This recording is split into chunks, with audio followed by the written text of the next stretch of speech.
Ísida. Boa tarde. Tá me vendo? Oi, estamos te vendo. E nós vamos direto, gente. Tá. Espero que vocês estejam gostando, né? Tá numa palestra agora à tarde, é uma seguidinha da outra, para que a gente consiga o máximo de conteúdo possível. Obrigada pela participação de todos. Quero apresentar a professora doutora Ísida de Campos Souza. Ela possui doutorado em Biologia Genética pela Universidade de São Paulo, na área de diagnóstico citogenético no pré-natal, mestrado em Tecnologia Nuclear Básica pelo Instituto de Pesquisa Energética e Nuclear, bacharelado em Ciências Biológicas, modalidade médica, biomedicina, pela atual Unisa. Ela foi colaboradora por 15 anos na unidade de aconselhamento genético do Instituto de Biociências da USP, no atendimento genético e no laboratório de biologia molecular.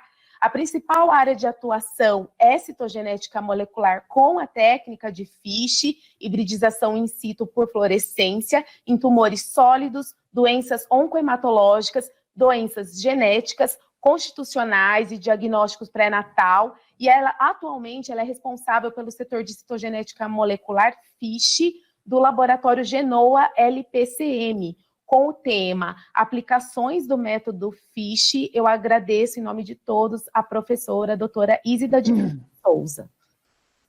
Muito obrigada. Boa noite a todos. Eu gostaria de agradecer o convite para a apresentação desse tema que é bastante importante, né? E fiquei muito agradecida realmente por poder participar desta live. Bom, o tema da minha apresentação é aplicações da técnica de hibridização in situ por fluorescência. Antes de nós falarmos propriamente sobre a técnica de FISH, é importantíssimo que nós falemos um pouquinho sobre os cromossomos, né? Por que isso? Porque, na verdade, a técnica de FISH vai marcar regiões de cromossomos. Os cromossomos nada mais são do que estruturas lineares de DNA de dupla fita, altamente encontrado no núcleo das células. Então, aqui nós podemos ver uma célula que está na fase interfásica da mitose, né? E aqui no núcleo dela, nós não conseguimos visualizar o cromossomo separado, apenas um enovelado de cromossomo. Muito bem, nesta figura nós podemos observar um desenho esquemático de um cromossomo, no qual é marcado o centrômero dele, e aqui a representação da fita de DNA que compõe o cromossomo. Aqui ao lado, o desenho esquemático, ele mostra o núcleo com cromossomos na forma de intérfase. Isto só acontece quando a gente faz uma divisão celular e para a divisão celular na fase de intérfase, né? Então, aqui embaixo, a gente pode ver uma célula interfásica e aqui, ela entrando em divisão celular, aqui a gente vê os cromossomos já na forma de intérfase, e aí ela vai prosseguir a divisão celular. Então, durante o processo de divisão celular, à medida que os cromossomos eles se tornam visíveis, né, identificáveis, eles se apresentam na forma de dois filamentos chamados de cromátides, né, como estamos vendo aqui na representação esquemática, ligados por uma constrição denominada de centrômero. Então, é importante, isso nós aprendemos ainda no colégio, né? Mas é importante relembrar porque nós vamos falar muito dessa questão de centrômero e de localização no cromossomo, né? Então, o centrômero é esta região do cromossomo. Nós podemos obter os cromossomos, utilizando a citogenética convencional, nós podemos obtê-lo a partir de todo o tecido que nós conseguimos fazer cultura celular. O mais fácil e frequentemente utilizado é o sangue periférico, obtido por punção venosa. Também é utilizado o sangue da biópsia da medula óssea. No estudo de pré-natal, nós utilizamos a vilosidade coriônica, que é essa estrutura que vai dar origem à placenta. nós também conseguimos utilizar o líquido amniótico e também o sangue do cordão por punção direta do cordão umbilical. Outro material que a gente utiliza também são amostras de tecido de abortamento. Aqui, na verdade, é uma placenta, mas é só para representar que quando ocorre um aborto espontâneo, é possível a gente retirar, quando é feito a curetagem, retirar pedacinhos de placenta para poder fazer o cariótipo do material de abortamento.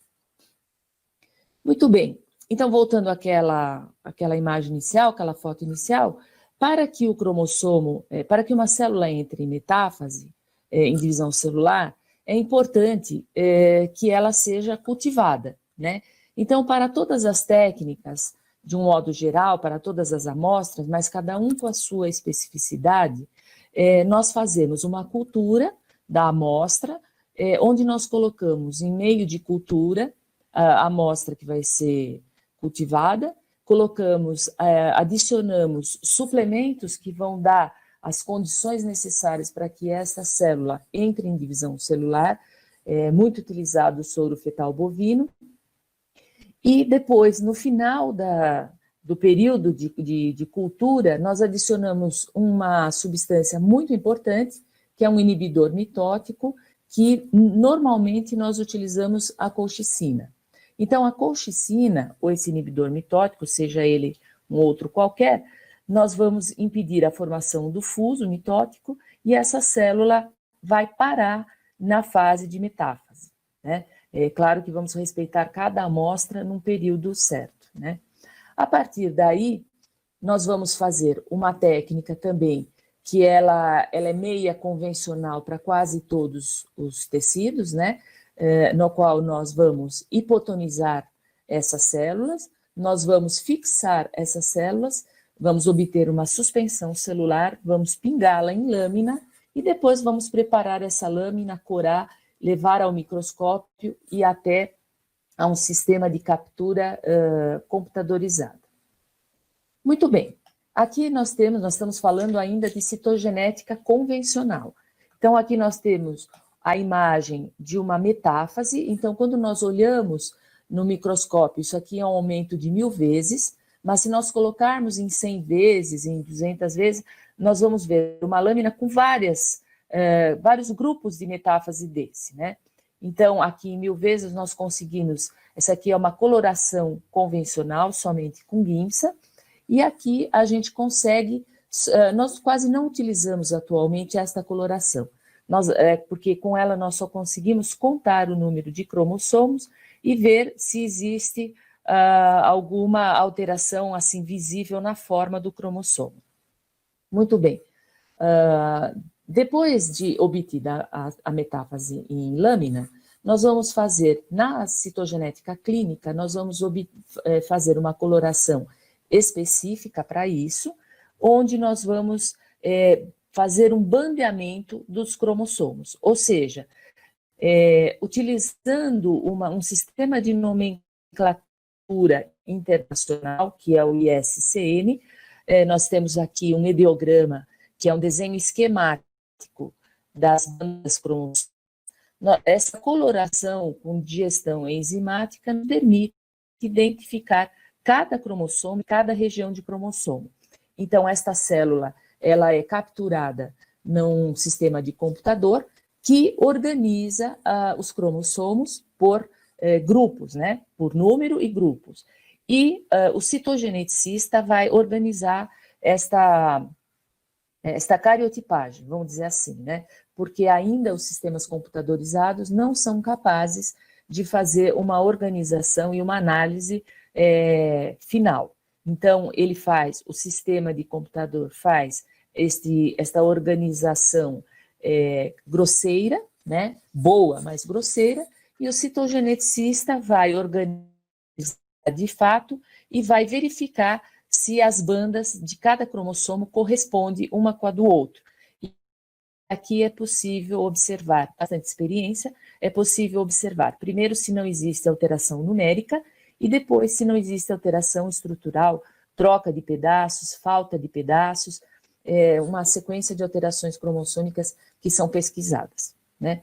Aqui é só uma célula, é uma foto de um tecido onde nós podemos ver uma célula mitótica, né? E aqui do lado, um cromossomo, somente para demonstrar que o cromossomo ele é dividido em braço longo, desculpe, deixa eu voltar. Em braço longo, braço curto, que é chamado de P, e braço longo, que é chamado de Q. Né? Aqui do lado a gente consegue ver, esse é um cromossomo metacêntrico, o centrômero está no meio do cromossomo, e aqui é um cromossomo submetacêntrico, ele está mais acima da metade do cromossomo, do meio do cromossomo, né? Então aqui o braço curto, P de petit, e Q porque é a próxima letra depois de P. Então aqui, só para dar um exemplo, eu peguei o ideograma do cromossomo 12, né, que seria este cromossomo, e marquei esta região, e escrevi aqui, só para vocês terem uma ideia, que esta escrita é lida da seguinte forma: 12q24.3, e não 24. 12q24.3, isto significa cromossomo 12, braço longo, ele está no braço Q, braço longo, região 2, que é esta região daqui para baixo, banda 4, subbanda 3. Isso é só uma curiosidade. Muito bem, então entrando especificamente na técnica de hibridização in situ, nós temos que lembrar que esta é uma técnica que utiliza sondas de DNA marcadas com fluorescência. Ela ocorre, a hibridização, pela formação de um duplex, ou seja, um fragmento de ácido nucleico de fita simples, modificado, no qual nós chamamos de sonda. Ele vai se acoplar à sua sequência complementar, que é a sequência alvo no espécie fixado. Esta sonda, nós temos ela comercialmente de várias regiões dos cromossomos, mas a nível de pesquisa é possível que nós façamos essa sonda de acordo com o nosso interesse. Então, se nós queremos estudar uma região cromossômica específica, em que não existem sondas comerciais, nós podemos, claro que isto seria a nível de pesquisa, né? Um laboratório clínico não é capaz de fazer isso. Um laboratório de pesquisa é capaz de fabricar uma sonda específica para a região que queira estudar. Então, aqui é um desenho esquemático mostrando como que ocorre o FISH, né? Então, aqui é um pedaço de DNA, que vai ser a minha sonda. Aqui são as regiões marcadas com fluoróforo, né? Então, aqui dá para ver 2 pedacinhos, né? Aí, esta sonda, que é líquida, ela é colocada sobre a lâmina que contém a amostra que queremos estudar. Nós vamos desnaturar a amostra e sonda por calor, e depois deixamos esse duplex formado, deixamos em estufa, overnight, se a característica da sonda ser hibridização overnight, deixamos overnight, e no dia seguinte, quando nós levamos ao microscópio, nós conseguimos ver as regiões marcadas com a sonda, né? Então, aqui é uma foto de um microscópio, onde nós utilizamos para poder fazer análise de FISH. Ele é um microscópio epifluorescente, a luz dele, de alimentação, ela é uma luz ultravioleta, e ele é um microscópio mais robusto do que um microscópio comum utilizado no laboratório, e ele utiliza filtros, ele contém filtros específicos para os fluorocromos que estamos estudando e para o contracorante, né, o também chamado counterstaining, que é este fundo azul, ou pode ser de outra cor, né, um outro corante, este aqui no caso é o DAP, quando ele é azul. Então, esses filtros é que possibilitam a visualização da sonda. Então, aqui nós podemos ver um determinado cromossomo marcado em vermelho, outro em verde, outro em azul. Então, é assim que funciona. E aqui o sistema de captura, no caso, este sistema da foto, cariotipometáfases. Mas este aqui é o que captura a imagem. Muito bem, em relação às sondas, nós podemos classificá-la de acordo com a localização cromossômica. Então, o primeiro tipo seriam as sondas locus específicas, que elas se ligam numa região específica do cromossomo. Então, aqui nós temos uma foto na qual nós temos a célula interfásica marcada pelo FISH, onde nós podemos analisar aqui, ou a célula metafásica, em que nós temos 2 cromossomos do mesmo tipo, marcados por uma cor, e outros 2 de outro tipo, marcados de outra cor. Outro tipo de sondas são as centroméricas, elas vão marcar a região central do cromossomo, a região de centrômero do cromossomo. Aqui uma foto mostrando uma célula interfásica com os 2 sinais em vermelho, marcando o centrômero, no caso do cromossomo 11, e aqui a célula metafásica, mostrando o cromossomo marcado no centrômero também em vermelho. Esta é uma sonda telomérica, mais utilizada em pesquisa, ela marca as regiões terminais dos cromossomos, tanto do braço longo quanto do braço curto. Esta é uma sonda de pintura cromossômica, ela marca o cromossomo todo, aspas, ela pinta o cromossomo, e ela também seria muito boa para pesquisas de translocações, trocas entre pedaços de cromossomo, mas também não é uma sonda muito utilizada em laboratório clínico. Aí, um outro tipo de classificação de sonda seria quanto à alteração do cromossomo, alteração cromossômica. Então, sonda para pesquisa de deleção, nós temos uma célula interfásica, onde nós temos um único cromossomo marcado. Em verde teríamos marcado o centrômero do cromossomo, e em vermelho estaria marcado o gene que estamos pesquisando. Aqui ao lado nós temos uma célula interfásica, onde os 2 centrômeros estão marcados e somente um gene está marcado. E aqui a metáfase, fazendo a representação dessa marcação. Um cromossomo marcado, centrômero marcado em verde e o gene marcado em vermelho. E aqui nós podemos, tanto aqui quanto aqui, nós podemos observar que há uma deleção deste gene. Outro tipo de sonda é a sonda de fusão, né? Onde nós podemos observar 2 cromossomos marcados de cores diferentes, e nós observamos que há como uma translocação, ou seja, troca entre pedaços de cromossomo, nós podemos observar aqui a fusão do cromossomo vermelho com o cromossomo verde. Aqui nós temos 2 cromossomos normais e aqui temos os cromossomos fusionados. Nesta imagem, nós vemos uma sonda que nós chamamos de break apart, onde o gene é marcado por 2 cores, né? Então, o aspecto normal deste FISH, a célula normal, ela terá as fusões. Aqui embaixo nós vemos a célula alterada, onde nós vemos aqui uma fusão, não dá para ver muito bem, mas aqui estaria assim amarelinho como este, e os sinais separados, então a gente chama de sonda de break apart. Vermelho e verdes estão separados, por haver um rearranjo cromossômico aqui, e esse sinal aqui é o cromossomo que está intacto. Muito bem, em termos de aplicações, na genética constitucional, nós sabemos que podemos ter alterações cromossômicas numéricas e estruturais e que elas ocorrem na formação do zigoto ou nas divisões pós-fertilização, né? Pós-fertilização do zigoto. Quando comparada à citogenética convencional, a técnica de FISH ela apresenta um diagnóstico mais preciso, ela possibilita análise tanto de cromossomos metafásicos quanto interfásicos. Com isso, não é necessário utilizar células cultivadas, então é possível uma maior rapidez nos resultados e também é possível a análise de um grande número de células, né? Então, na citogenética convencional, a gente analisa em rotina umas 20 células, aqui nós podemos aumentar para 500, 400 células se for necessário.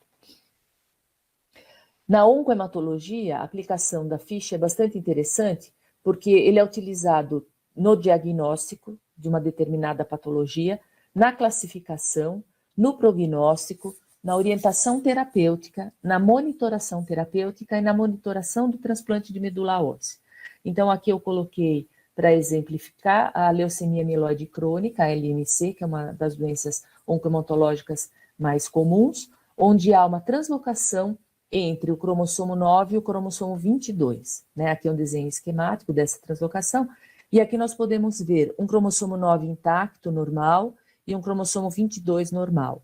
Este 9, ele tem aqui um pedaço um pouquinho maior, aumentado, porque este pedaço do 22 veio para o 9.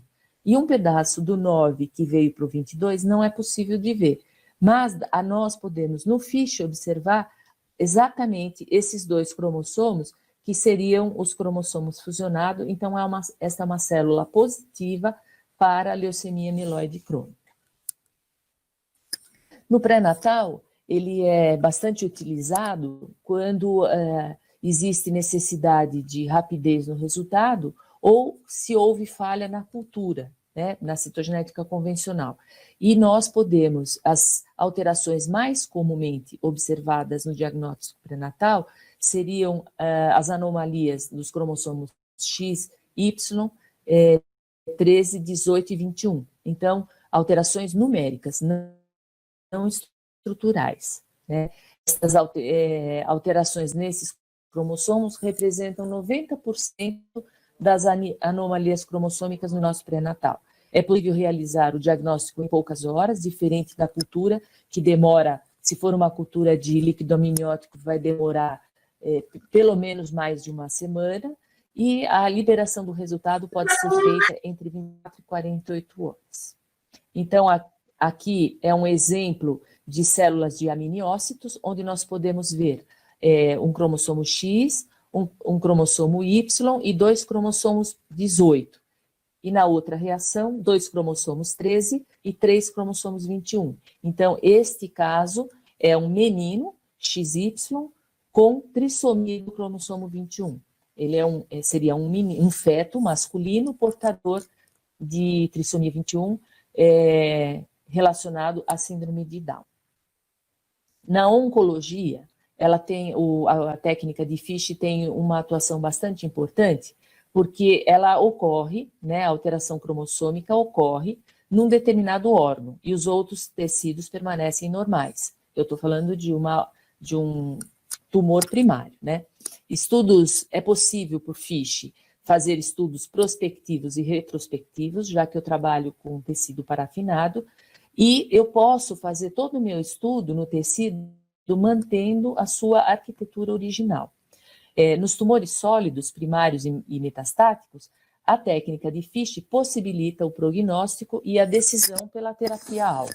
Então, a maioria das técnicas, a maioria dos FISHs realizados não seria para diagnóstico, e sim para prognóstico e decisão de terapia.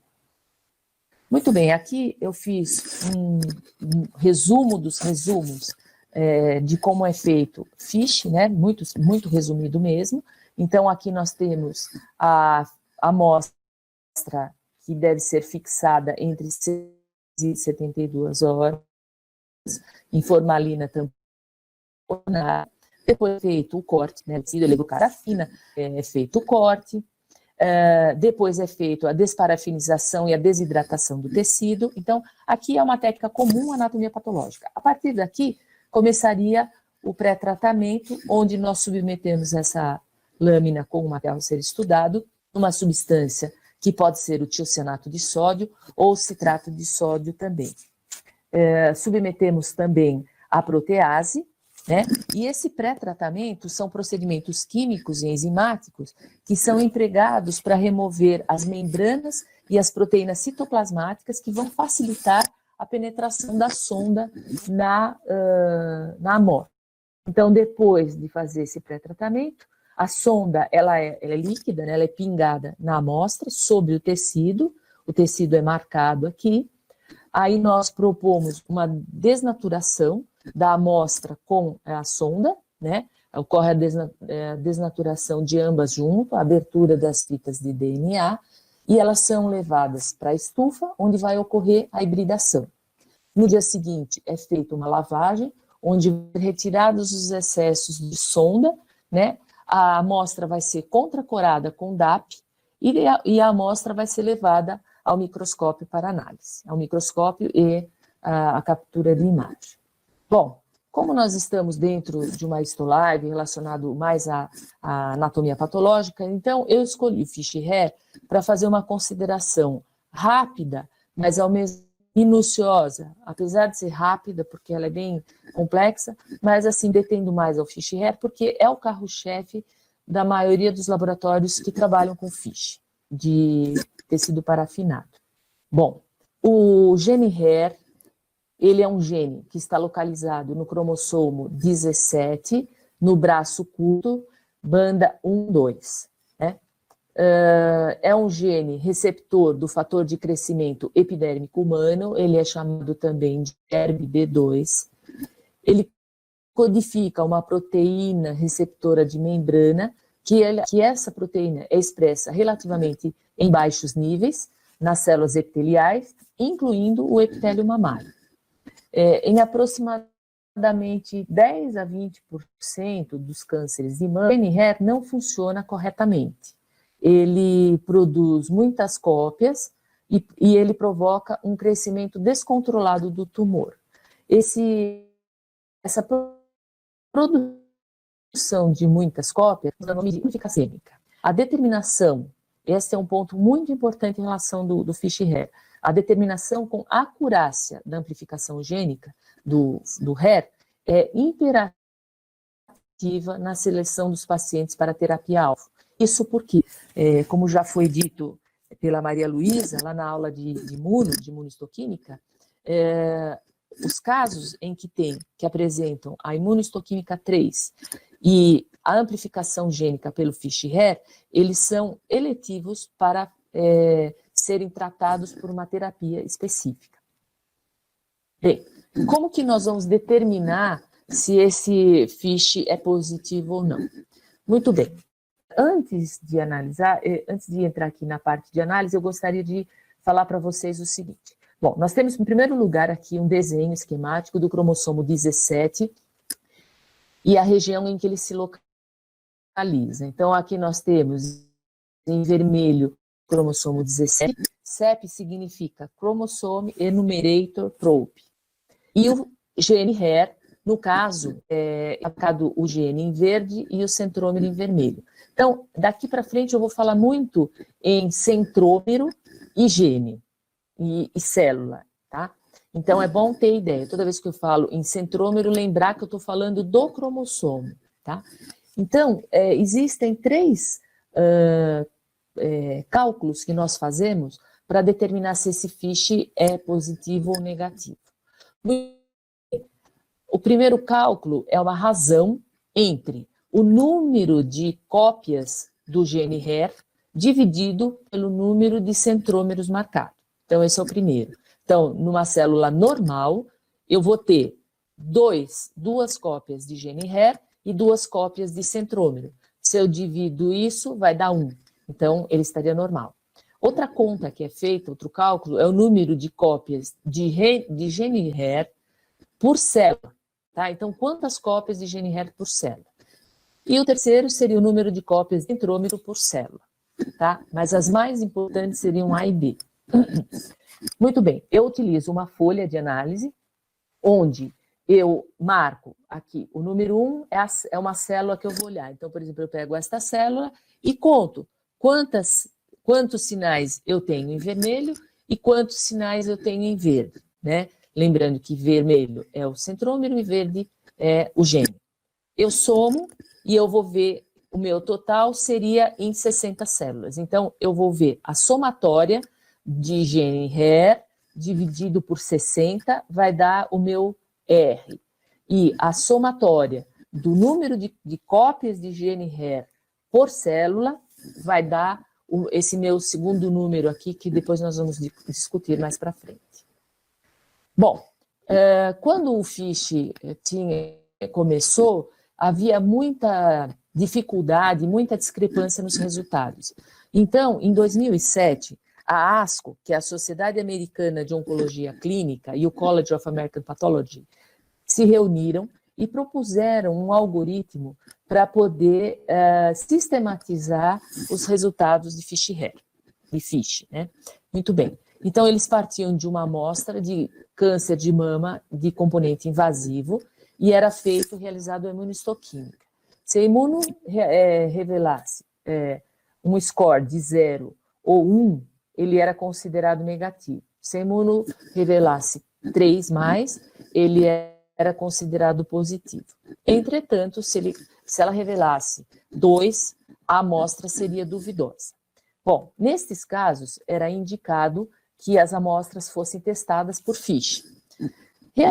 Realizado o FISH, se o FISH desse aquele R, que é o número de gene HER dividido pelo centrômero, se ele fosse inferior a 1,8, ele seria considerado negativo.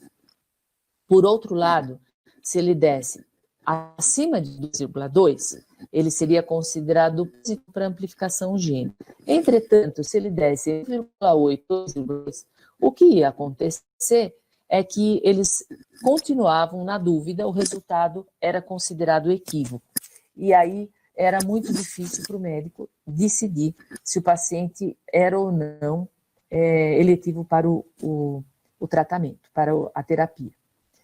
Muito bem, em 2013, essas mesmas sociedades se reuniram, fizeram uma outra diretriz, só que desta vez contemplando mais situações, onde eles fizeram da seguinte forma: eles fizeram o HER, então aquele R, esse aqui é o R, o R maior ou igual a 2 e o R menor ou igual a 2. Quando o R, que era o HER dividido por centrômero, apresentasse um número de cópias de gene HER por célula maior ou igual a 4 e menor do que 4, esses casos eles eram considerados FISH positivo. Aqui, vocês vão falar, bom, mas então é de -4 para +4 é positivo. É que nestes casos, eles caíam dentro das situações onde haveria uma monossomia cromossômica. Então, haveria um único cromossomo lá, com um número de cópias aumentadas, que eles, durante um bom tempo, eles não tinham certeza se esses pacientes se beneficiariam ou não pela terapia-alvo. E aí outros estudos foram sendo realizados.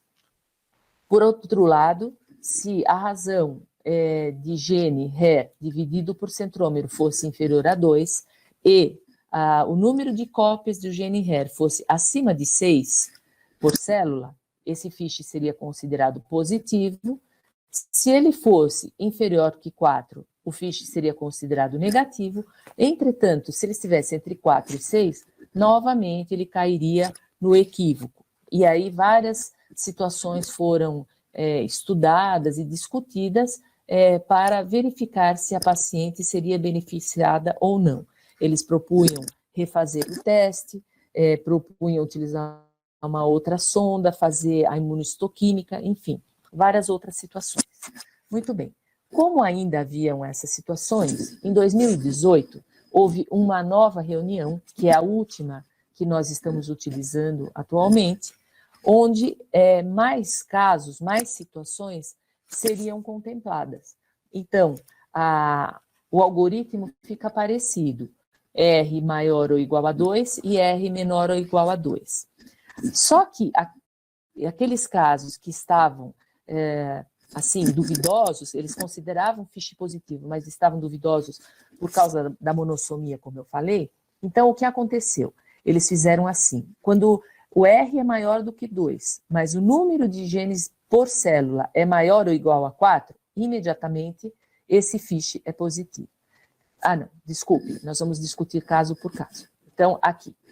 Então, quando o R é maior ou igual a 2 e o HER por célula é maior ou igual a 4, este caso era considerado positivo imediatamente. Então, aqui nós temos um exemplo de células marcadas de 2 centrômeros em verde, aqui a cor diferente, porque nós temos sondas de empresas que marcam de uma cor e empresas que marcam de outra. Neste caso, os centrômeros eram marcados em verde e em vermelho os genes. Então, nesse caso, nós conseguimos ver que nós temos, o grupo 1, o R é maior que 2. Por quê? Porque nós temos um número infinito de sinais em vermelho, né? Nós podemos até contar aqui, se quisermos, né? E temos um número de sinais em verde. Quando nós dividimos o número de sinais vermelhos pelo número de verde, que seria o número de cópia de gene HER por centrômero, nós temos um valor maior do que 2, e quando nós dividimos o número de gene por célula, ou seja, esta célula ela tem um número maior do que 4, esse FISH imediatamente ele é considerado positivo. Muito bem, o segundo grupo seria este, no qual naquele algoritmo anterior de 2013 ficou a dúvida.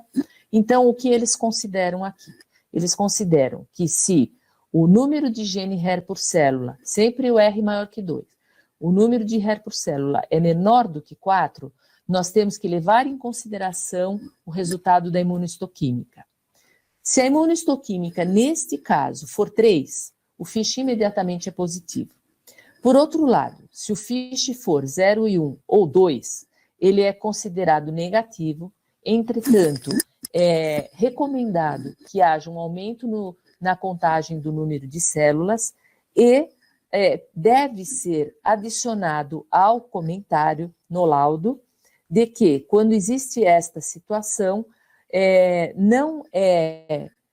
se a imunohistoquímica não for 3, não deve ser considerado FISH positivo. Então, nós temos que acrescentar esse comentário que nessas situações existe uma baixa superexpressão de proteína e amplificação gênica e nós consideramos o FISH negativo. Muito bem, então aqui temos um exemplo, né, que fazendo assim, olhando a princípio, ele parecia negativo, né, mas nós podemos observar que existe um R maior do que 2, e quando esse HER por célula, o número de genes dividido por célula analisada for menor do que 4, imuno 1 e 2, ele é negativo, 3, ele é considerado positivo. O terceiro grupo, ele já cai naquela situação em que o R, o HER por centrômero, é menor do que 2. Né? Dentro desse grupo, quando o HER por célula é maior do que 6, também nós temos que levar em consideração a imunohistoquímica. Quando a imuno for 0 e 1, imediatamente esse FISH é considerado negativo, entretanto, temos que colocar o comentário de que se o resultado da imunohistoquímica for 0 e 1, a amostra é recomendada que seja considerada negativa para amplificação do gene HER. Se a imunohistoquímica for 2 ou 3, esse FISH é considerado positivo imediatamente. Aqui também um exemplo de células que possuem um R menor do que 2 e um HER por célula maior do que 6. Esta situação era muito discutida no passado, antes desse algoritmo de 2018, porque se discutia, é um caso de polissomia, ou seja, aumento do número de cópias de cromossomo 17. Nós podemos ver que nós temos vários cromossomos 17 marcados em verde, né, que seriam representados pelo centrômero. E havia no passado uma discussão qual seria o efeito dessa polissomia, né? E hoje, com esse algoritmo, onde nós estudamos, onde nós relacionamos a imunohistoquímica, nós podemos concluir que se ele mesmo tem polissomia negativo, entretanto, se ela for 2 ou 3, ela é considerado positivo. O quarto grupo é o grupo onde bem era equívoco no passado, mas hoje já conseguimos elucidar. Então, nós observamos que se o HER por célula estiver entre 4 e 6, e a imunohistoquímica for 3, o FISH já é imediatamente positivo. Entretanto, se ele for 0 e 1 ou 2, o FISH é considerado negativo, porém com a adição do comentário e também com o aumento de número de células. Aqui também mostrando um exemplo, mostrando o comportamento, né, do HER por célula entre 4 e 6, e aqui a distinção dos dois, né? E aqui, no quinto caso, nós temos o HER por célula menor do que 4, ele imediatamente é considerado um FISH negativo. Muito bem. E aqui, o quinto caso, a gente pode ver as células com poucos sinais, mostrando o FISH totalmente negativo. Então, aqui, voltando, né, para todos, o algoritmo de 2018, que está sendo utilizado pelos laboratórios, é muito importante. Então, a partir de todo esse estudo do FISHER, é importantíssimo que os laboratórios que realizam a técnica de FISHER-2 em câncer de mama, eles sigam as diretrizes desenvolvidas pelas duas sociedades, pela ASCO e pelo College of American Pathologists, para que nenhum caso, ou pelo menos o mínimo possível, né, seja seja diagnosticado errado e essa paciente não tenha a oportunidade de receber a terapia-alvo, ou, no caso dela ser negativa, ela não receba a terapia-alvo porque a droga utilizada, ela tem efeitos colaterais, primeiro, ela é caríssima e ela tem efeitos colaterais bastante importantes para as pacientes que tenham que utilizá-la. Então, o meu muito obrigada a todos e também muita saúde a todos. E aqui o meu e-mail para qualquer dúvida que alguém queira me mandar. Doutora Ísida, muito obrigada pela sua palestra, foi maravilhosa. E antes da gente entrar nas perguntas, né, que a gente está lendo os comentários, eu gostaria que você falasse um pouco, né, até fugindo um pouco da palestra, mas a função do cytogeneticista, porque muitas vezes as pessoas não sabem como é essa avaliação em conjunto com o médico patologista. Então, conta pra gente um pouquinho sobre essa profissão maravilhosa. Meu estágio foi em citogenética, então é brilhante, né? Uma área que é brilhante e muito difícil, e com poucos profissionais capacitados. Então, quando a gente fala de citogenética convencional, voltando àquela parte só dos cromossomos, por exemplo, eu sou biomédica e fiz meu doutorado em citogenética, né? Então, todo o meu trabalho foi em cima disso. Então, eu tenho condições, por formação, de fazer o trabalho do começo ao fim, até a liberação do laudo, tá? No caso da patologia, é importantíssimo que, por exemplo, eu sou responsável pelo trabalho e eu faço desde do começo até o fim, até a elaboração do laudo, inclusive a liberação do laudo, mas eu tenho todo o apoio do médico patologista. Para quê? Eu não sou patologista, não sou histologista, então eu preciso do patologista para marcar a região em que vai ser realizada o FISH, né? E outra coisa que é importantíssimo, porque tem muitos materiais, muitas amostras, que embora eles tenham componente invasivo, eles têm componente in situ. E o componente in situ, ele não deve ser analisado, porque a maioria deles, quando a gente faz o FISH, ele apresenta amplificação gênica, né? Então, se a pessoa não tem não tem experiência na área, quando está percorrendo, ela não é patologista, ela está percorrendo a lâmina e vê aquela região de amplificação gênica, vai direto analisar. E, de repente, não é uma região para ser analisada, porque o FISH ele tem que ser realizado nos tumores com componente invasivo. Então, o patologista, ele pega a lâmina de HE, ele marca a região onde deve ser realizado o FISH, e nós vamos fazer o FISH exatamente naquela região. Então, é importantíssimo, não dá para fazer FISH em patologia, não dá para fazer FISH sem o patologista em conjunto. Certo, doutora, obrigada pelo esclarecimento. Temos perguntas, né? O Alberto Yoshi, ele pergunta: se for sangue periférico, há necessidade de centrifugar para extrair apenas o buff-cough, os leucócitos, né? Sim, não, eu faço assim, nós estamos falando de FISH só, né? Então, você tem duas maneiras de fazer FISH de sangue periférico ou sangue de medula óssea, tá? No caso das doenças oncohematológicas. Você pode fazer uma cultura, né? Então, eu, por exemplo, se eu fizer uma cultura, eu posso fazer direto sem separar, eu homogenizo o sangue e pingo direto no meio de cultura. Ou eu posso fazer uma separação por ficol, tá?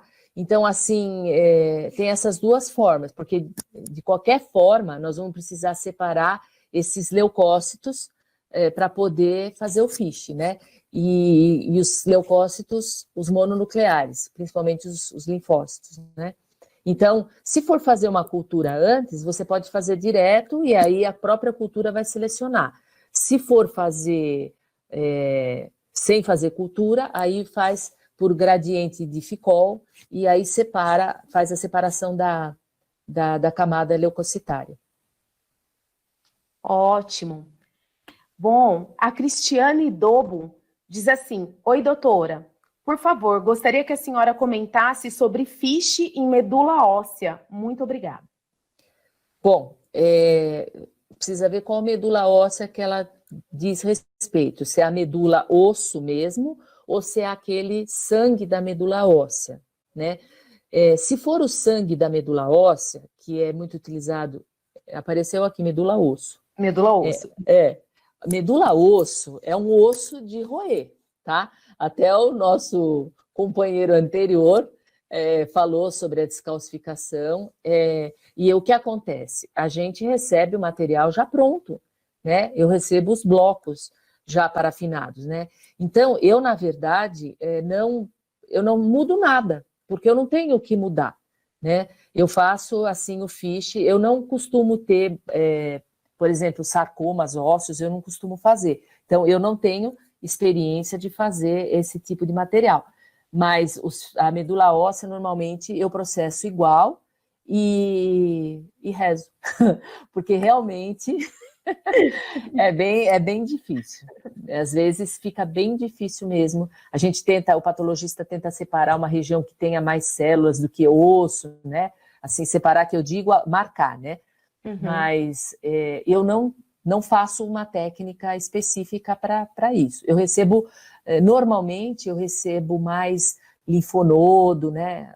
Os materiais parafinados relacionados às doenças oncohematológicas, ou biópsia de medula óssea. Ótimo. E a Suzane Santos, ela diz assim: boa noite. Gostaria que a professora comentasse sobre o uso de sondas contra RNAM em amostras parafinadas. E ela disse que a palestra foi ótima. Obrigada pela palestra, mas eu não tenho experiência com essas sondas. Eu utilizo as sondas mais tradicionais. Certo. A Letícia Araújo, ela diz assim, ó, em um laudo de imunohistoquímica, na parte conclusão, se está inconclusivo, por qual motivo? Você saberia, doutora Ísida? Imunohistoquímica? Normalmente, imunohistoquímica, quando eles colocam inconclusivo, é porque é o 2. É aquele score 2, o duvidoso. Para mim, vem muito isso. O médico mesmo coloca lá, imuno 2+, aí ele, em parênteses, ele coloca duvidoso, inconclusivo. Por quê? Porque ele não sabe se essa paciente ela tem indicação ou não para fazer, para receber a droga, né, que é alvo para aquele determinado tumor. Aí a indicação de fazer o FISH, porque se o FISH revela amplificação, aí vai cair em todos esses casos em que eu coloquei. Certo. E a Simone P, ela pergunta, quando marca o gene e não marca o cromossomo, o que eu faço? Quando marca o gene e não marca o centrômero, provavelmente deve ser... porque assim, quando a gente faz uma sonda que vai pesquisar, por exemplo, deleção, você pode marcar uma sonda que marque centrômero e gene, ou uma sonda que marque uma outra região do cromossomo e o gene de interesse, né? Olha, existem inúmeras situações, né? Então, você tem a parte de aí também não sei que material que ela está usando, né? Não sei se é sangue ou se é tecido parafinado, porque o que acontece? O sangue, ele não requer um pré-tratamento tão, assim, agressivo quanto o material parafinado. Se for o material parafinado, você vai ter que jogar principalmente com a digestão enzimática, porque excesso de enzima deixa de marcar e pouca enzima também não marca, né? E às vezes só olhando a gente não tem muita certeza o que foi. Então, tentar um tempo diferente de enzima. Outra é testar uma outra sonda, outros tempos. É muito difícil assim uma pergunta específica, né? Marca um, não marca o outro. De qualquer forma, a sonda controle ela tem que ser marcada, né? Não dá para a gente analisar um fish sem marcar a sonda controle. Doutora, tem como comentar também, a gente sabe que em laboratório de anatomia patológica, para EBV e HPV é feito o CISH, né? O CISH com C. E também nós conhecemos o CISH com S. Então, nós sabemos que o FISH é o padrão ouro, mas pode comentar um pouco sobre as outras duas técnicas, o CISH e o KISH?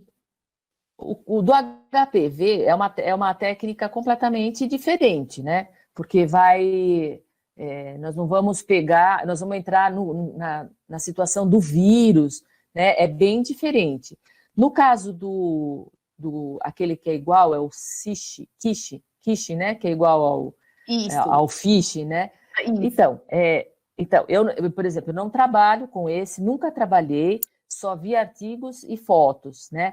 E o comentário que eu tive de pessoas que já trabalharam é que esse que é o CISH, né, KISH, ele deixa um pouco de dúvida, porque quando está amplificado, fica meio borrado, né?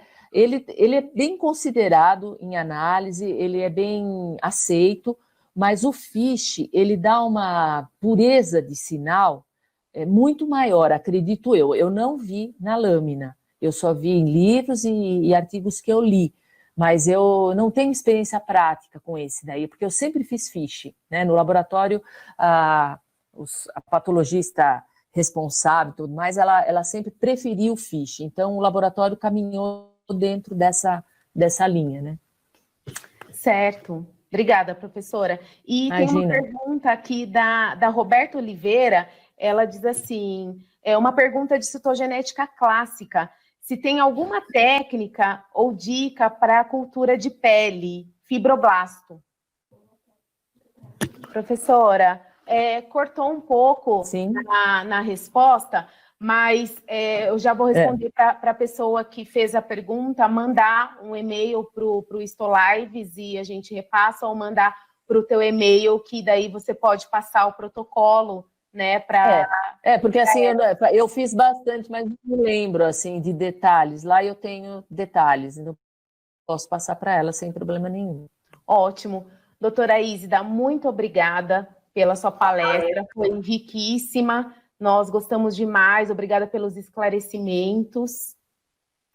Valeu. Imagina, obrigada a vocês. Muito obrigada.